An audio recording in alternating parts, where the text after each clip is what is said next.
Okay, so today I'm going to talk about gear mods, the strategies that I use when crafting and constructing my builds, the specific gear mods that I use to maximize my stats, to get the most out of it, the best in slot when rolling mods and what to look for, where to acquire the recipes, overall just a rundown of gear mods and how influential they are on builds and how to properly get the most out of them. So to start off with, I use very specific mods that I construct, okay?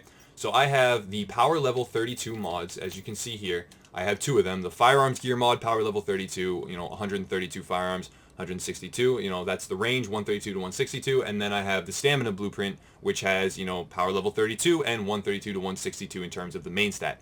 These both can roll a random bonus for the secondary attribute, which is important and I'll talk about later. But, there are all three. I can get the, electronics equivalent, but these are the two that I use almost all the time. I never really roll electronics mods. I'm using mostly firearms and stamina to max out toughness or to just tick off, my weapon talents with the right, firearms requirements. So these are what I'm going to be using. And the place to acquire those, everyone can access them, is DZ04 Safe House right here.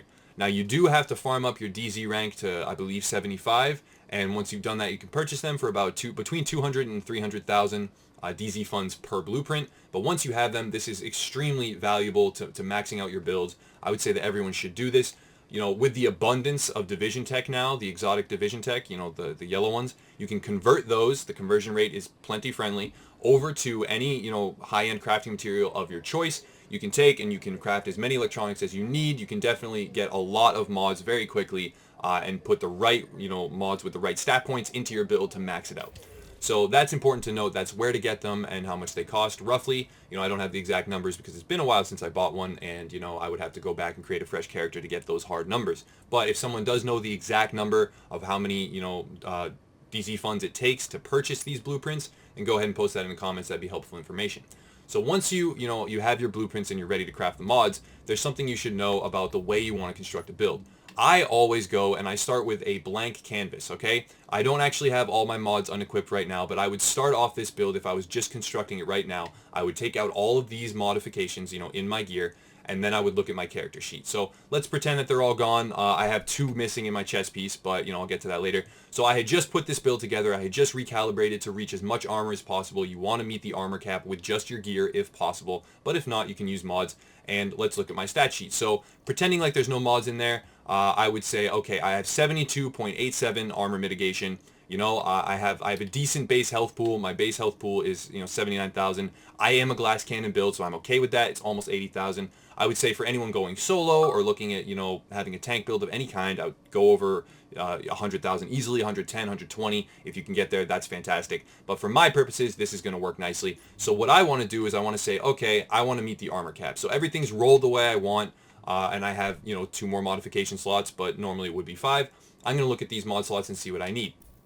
Now looking at these mod slots, I have stamina with armor. I have 2 stamina mods with armor. Let's say I just crafted a bunch and I got these and I'm ready to go. Now something important to look at, especially when raising your toughness and modding things so that you can have max survivability, is look at how much toughness I gain from just one mod. Okay, I'm gaining from 293,000 to 329,000, and with this one I'm actually gaining 293 to 331. So as you can see here, the difference of, let's say, 8 armor from 124 to 132 is actually going to be about 2,000, toughness, which is not actually influencing my base health pool all that much. I mean, there's also a difference in stamina there, so my base health pool is going up a little bit, but mostly toughness is a hybrid stat that is composed of armor and health. So when you're going through and trying to increase toughness, the number one question I get is, okay, my toughness is extremely low. How do I increase it? And I say, what do your mods look like? And then the person will say, oh, I have all firearms mods with skill power or something like that. And I'll say, okay, well, what you're going to want if you're not armor capped is stamina with armor. That's going to increase by about 30 to 40,000 per mod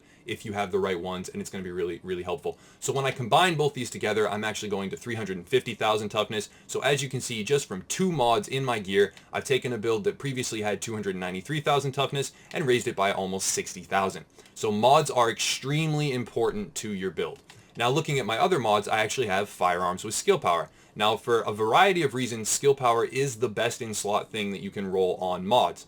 After you've achieved armor cap, whether or not you're doing that with mods or if you did it with just your gear, that's really up to you, and it's going to be individualistic based on the build that you're constructing. But once you have the ability to, I would say go for either firearms or stamina mods with raw skill power on them. What this allows you to do is get your heal to be more effective. As you can see here, I'm gaining almost 1400 skill power just from one mod, and factor that across, let's say 3 different places. I'm gaining 1300 from this one. It's a stamina mod, with skill power. I'm going to be gaining about 3,000 or 4,000, skill power just from my mods.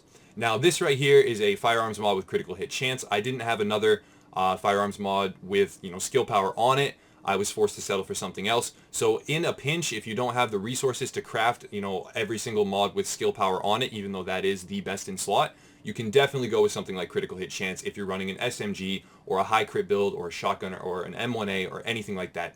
And also you're going to want to look, and this one has a really good, main stat of firearms at 158. That's nearly maxed out. It has the crit chance. It's going to help my DPS by quite a bit. As you can see there, it actually raised it by about, 6,000. 196 on the meter, turns to 201, but then after you factor in the crit chance, which wasn't applied, it turns to 202,573. So the meter is not hyper relevant. Again, you're not going to want to pay too much attention to that. It's going to really mislead you in terms of what your actual DPS is. There's a lot of ways where this meter is flawed and you shouldn't actually pay attention to it, but it's a good indicator of just, a rough indicator of how much damage you can do. If you're at about 50,000 meter DPS, odds are you can't do that much damage. If you're at about 200 or 300,000, maybe it's, inflated, quote unquote, inflated by, certain statistics, like you've stacked accuracy, maybe you have 3-piece fire crest, which will mean that you do more damage per second in the long run, but, per magazine, you're not really going to be competitive with these other builds that aren't using those inflated statistics, and it's important to understand what they do. So mods have a big impact on all 3 of your, meter stats. They have a big impact in skill power. If you use, stamina mods with skill power, best in slot is skill power on mods. If you have firearms, skill power. They have a huge impact on toughness. If you, take away these, as you can see, I'm losing a ton of toughness. Just by using stamina mods with armor, I'm increasing that drastically. And then they also have an impact on DPS if you choose to go with, critical hit chance or something like that. There are some other very fringe mod styles that have, signature ability resource gain. I have a build that features that. But these are the 3, mod sub stat points that you're going to be using most often. It's typically just going to be a combination of armor and then skill power. That's the best way to go in my opinion. If you have an alternate perspective, please post down in the comments and let me know why.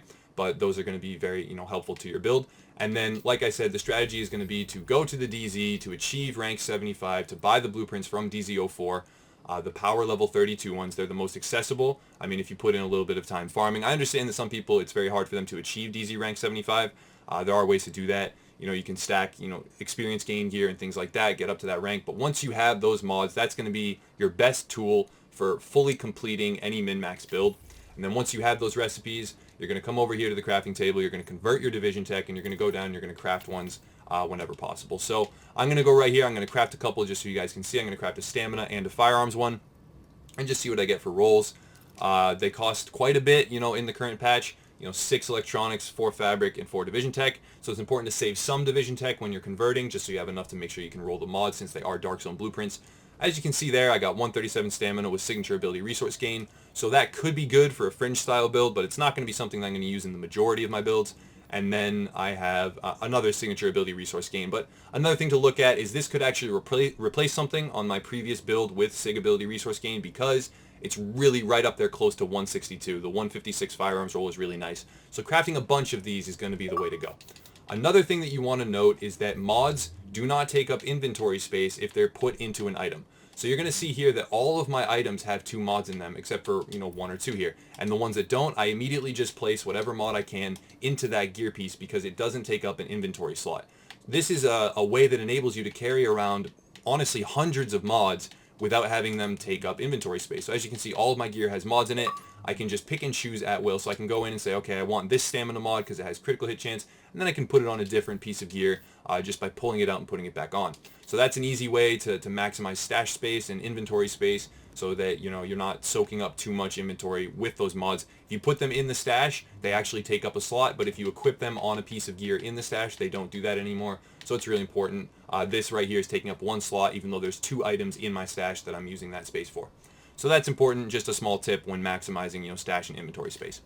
that's going to be about it. If there's any specific questions about this, I know that I covered a lot of information really quickly, and I only touched on a few key points like dark zone leveling and stuff like that. But this is mostly about mods. It's geared towards helping fresh level 30s or people that may not have a full understanding of how to maximize the mods and raise your stat points, giving them an edge and helping them construct builds. So if you have any specific questions, let me know in the comments below. I spend most of my time on YouTube, other than making videos, actually answering comments and doing research to answer comments effectively. So that's a good way to reach me. Comment below on the video. I'll try to get to it as fast as possible. I'll try to give you as much in-depth information as I can. Drop by the live streams in the chat. We do a Q&A after every single stream.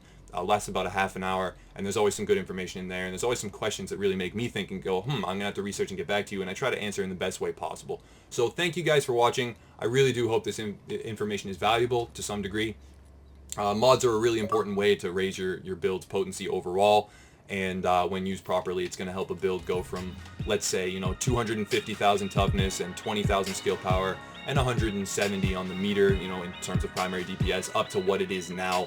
My mods are allowing me to achieve that. So with mods, you can drastically boost your potency. It'll actually make the difference between having a build that feels weak and a build that feels strong in the dark zone. And I think that they're an overlooked piece of any completed gear, build overall in the game. So thank you for watching. Sorry I'm rambling on a little bit.